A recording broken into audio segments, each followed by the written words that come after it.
मेरे प्रिय विद्यार्थियों, एएस साहित्य अकेडमी में आप सभी का हार्दिक स्वागत है। आइए शुरू करते हैं क्लास 7 पार्ट 2 राजधर्म। राजधर्म पाठ शुरू करने से पहले इतना हमको समझ लेना चाहिए कि किसके बारे में इसमें बताया गया है। तो ये भगवान बुद्ध के बारे में बताया गया है, जिसमें भगवान महात्मा बुद्ध का जन्म 563 ईसा पूर्व शाक्य गणराज्य में कपिलवस्तु के निकट लुम्बिनी नामक स्थान पर हुआ था। जातक कथाओं में बोधिसत्व के नाम से विभिन्न रूपों में उनके पूर्व जन्मों का उल्लेख किया गया है। प्रस्तुत पाठ राजधर्म में ऐसी ही एक जातक कथा दी जा रही है। इस कथा में बताया गया है कि किसी राज्य का राजा जैसा आचरण करता है, उसका प्रभाव उस राज्य की प्रजा के साथ संपूर्ण पर्यावरण पर भी पड़ता है। इसको पढ़ने से ये स्पष्ट हो गया कि प्रस्तुत कहानी, राजधर्म कहानी, भगवान बुद्ध के इर्द गिर्द ही घूमती रहती है। अर्थात कहानी का मुख्य नायक कौन है? बोधिसत्व अर्थात भगवान बुद्ध। अब देखिए, भगवान बुद्ध प्राचीन काल में, आइए शुरू करते हैं कहानी। प्राचीन काल में वाराणसी में ब्रह्मदत्त नामक एक बुद्धिमान राजा राज्य करता था, लेकिन वह हमेशा सत्यासत्य अर्थात सत्य असत्य, उचित अनुचित का ध्यान रखता था। वह राजा एक ऐसे व्यक्ति की ढूंढता था जो उसके दोषों अर्थात कमियों को बता सके। प्रशंसा करने वाले तो सभी थे, दोष बताने वाला उस राजा को कोई मिलता नहीं था। चाहे वो अंतःपुर में उसकी खोज करता रहा हो, चाहे अपने राज दरबार में करता रहा हो, नगर में, लेकिन उसे कहीं भी जो है उसकी कमी को बताने वाला नहीं मिलता था। राजा एक दिन ऐसे बैठे बैठे सोचने लगा कि चले देखते हैं, जनपद में ही हो सकता है कोई व्यक्ति मिल जाए जो उसकी कमियों को बता सके और वह उन कमियों को दूर करने का प्रयास करे। क्योंकि कबीरदास की रहीमदास की एक पंक्ति है, बिन पानी साबुन निंदक नियरे राखिए, आंगन कुटी छवाए, बिन पानी साबुन बिना निर्मल करत शोभाए। अगर कोई व्यक्ति आपकी निंदा करता है, आलोचना करता है, तो उसको गलत वे में नहीं लेना चाहिए, क्योंकि इससे ये स्पष्ट होता अगर हमारे अंदर कोई कमी रहेगी तो हम धीरे धीरे उस कमी को दूर करने का प्रयास करेंगे। उसी प्रकार से वह ब्रह्मदत्त नामक राजा भी ये सोचता था कि अगर हमको राज्य करने में किसी कोई हमारी प्रजा परेशान रहती है तो हम घूमेंगे, लोग हमकी हमारी कमियों को बताएंगे तो हम उसको दूर करने का प्रयास करेंगे। ऐसा हुआ, ब्रह्मदत्त नामक राजा सोचकर भेष बदल कर जो है अपने जनपद में घूमने लगा। लेकिन वह जहाँ भी जाता था लोग उसका गुणगान ही करते थे कि राजा बहुत अच्छा है। राज्य में कोई ऐसा व्यक्ति, परिणामतः उसे राज्य में कोई ऐसा व्यक्ति नहीं मिला जो उसकी कमियों को बता सके। धीरे धीरे वह राजा घूमते घूमते घने जंगलों और दुर्गम पहाड़ों को पार करता हुआ सुरम्य हिमालय प्रदेश में स्थित बोधिसत्व के आश्रम पर जा पहुंचा। बोधिसत्व अर्थात भगवान बुद्ध के। और वहां पहुंचने के बाद उसने उन्हें श्रद्धापूर्वक प्रणाम किया और बोधिसत्व से ने राजा का कुशल क्षेम पूछा। आश्रम में राजा एक ओर चुपचाप बैठ गया। बोधिसत्व प्रतिदिन जो है घने जंगलों से जाते थे, गोदे लेकर आते थे और उसे खाकर पानी पीते थे। तो बोधिसत्व ने वही काम जो है राजा के साथ किया। बोधिसत्व गए घने जंगलों में, वहां से जो है गोदे लेकर आए और राजा को दिए और राजा से कहें कि पूरी महापूरी ये गोदे खाकर आप पानी पिए। महापूरी माने बहुत अधिक पूरी कर्म करने क्योंकि बोधिसत्व को देखते ही पता चल गया कि राजा जो है न्यायप्रिय ही है। और राजा ने गोदे खाए और पानी पिए। उस गोदे राजा को वो गोदे बहुत ही मीठे और मधुर लगे। तो राजा ने बोधिसत्व से पूछा, भंते क्या बात है, ये गोदे बड़े ही मीठे और मधुर तथा स्वादिष्ट लग रहे हैं। तो बोधिसत्व अर्थात भगवान बुद्ध ने कहा, महापुरी, राजा निश्चय ही धर्मानुसार और न्यायपूर्वक राज करते होंगे। उसी से ये इतना मीठे है और कड़वे हैं। जो राजा न्यायपूर्वक राज्य नहीं करता है उसे यही गोदे कड़वे और स्वादहीन लगेंगे। केवल यही नहीं, सारा राष्ट्र भी अर्थात सारा राज्य उनका भी ओज रहित लगेगा। ऐसा सुनकर राजा जो है वहां से उठते हैं और बिना कुछ बोले वहां से चल देते।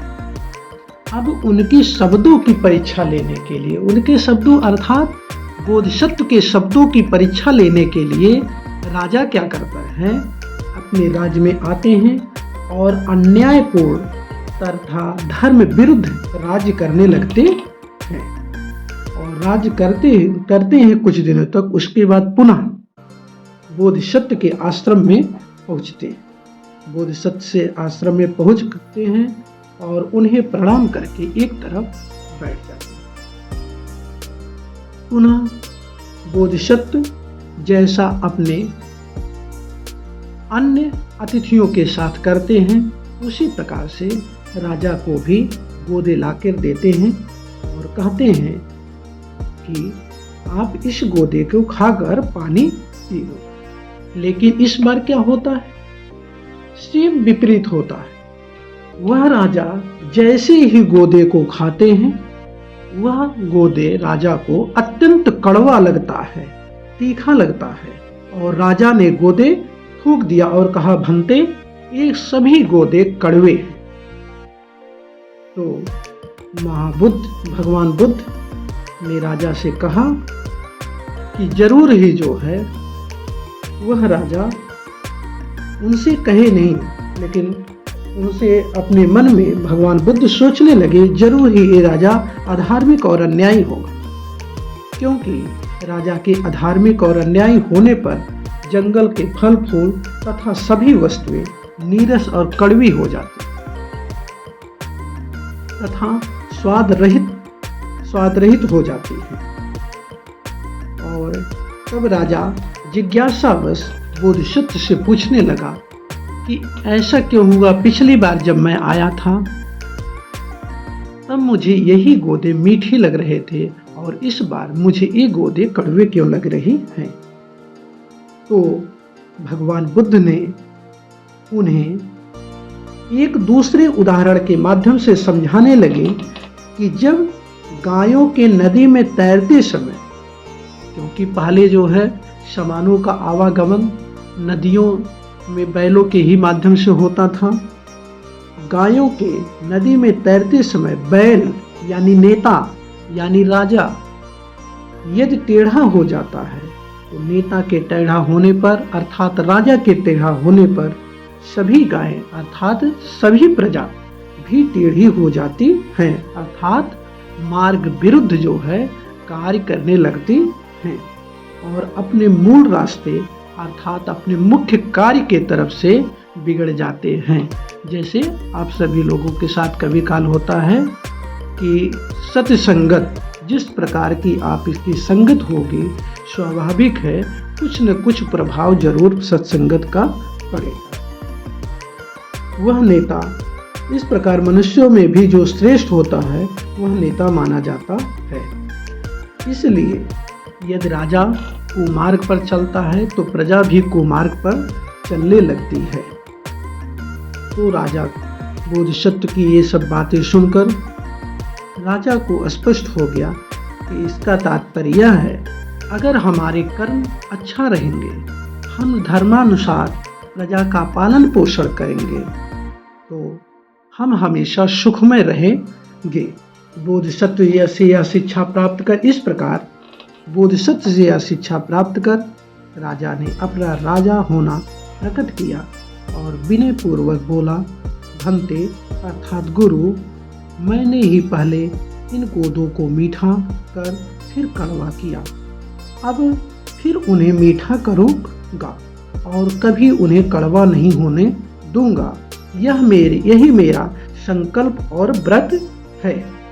बोधिसत्व को इसी प्रकार से बच्चों आपको भी यह प्रतिज्ञा करना चाहिए कि हम किसी बच्चे को अकारण कभी भी जो है परेशान नहीं करना चाहिए और हमेशा कोशिश करना चाहिए अगर किसी का जो है कोई कार्य छूट गया है तो उसे बता दिया जाए कि ये कार्य जो है परीक्षा या ये क्वेश्चन परीक्षा में आने लायक है, इम्पॉर्टेंट है, इसको आप समय से कर लो, याद कर लो। इस तरह की सहयोगात्मक भावना होनी चाहिए। इस प्रकार बोधिसत्व को प्रणाम, बोधिसत्व अर्थात भगवान बुद्ध को प्रणाम कर वह राजा अपनी राजधानी अर्थात उसकी राजधानी कहाँ थी? वाराणसी में। वाराणसी लौट गया। वह धर्म और न्यायपूर्वक राज्य करने लगा। उसका राज्य पुनः धन धान्य से भर गया। अब इसमें हम देखेंगे जो है ये आपकी कहानी हो गई। अब इसमें अभ्यास प्रश्न हम देखेंगे। आइए देखते हैं अभ्यास प्रश्न में जो है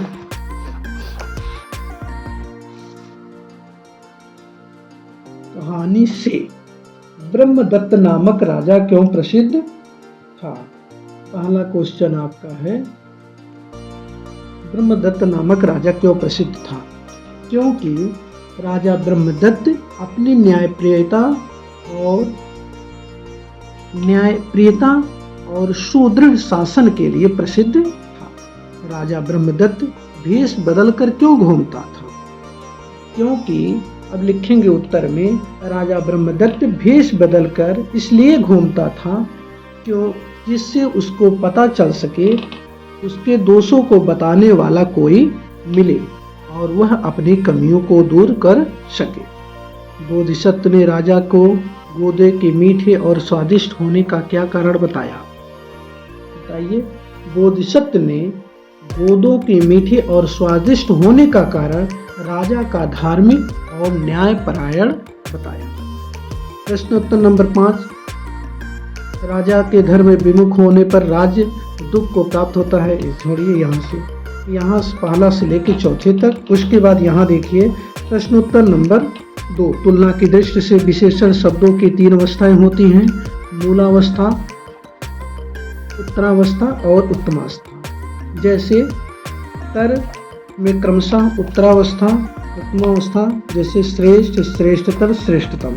उसी प्रकार से गुरु, गुरुत्तर, गुरुत्तम, अधिक। देखिए गुरु, गुरुत्तर, गुरुत्तम, अधिक, अधिकतर, अधिकतम, उच्च, उच्चतर, उच्चतम, न्यून, न्यूनतर, न्यूनतम, सरल, सरलतर, सरलतम। नीचे कुछ शब्द ये इम्पॉर्टेंट है। उसके बाद प्रश्नोत्तर संख्या 3, प्रश्नोत्तर नंबर 3 मोस्ट इम्पॉर्टेंट। नीचे कुछ शब्द उनके विलोम दिए गए हैं, उन्हें ध्यानपूर्वक पढ़कर उनके जोड़े बनाइए। यहाँ पर देखिए आप लोगों को बना दिया गया है, इसको नोट कर लीजिए अपनी कापी में।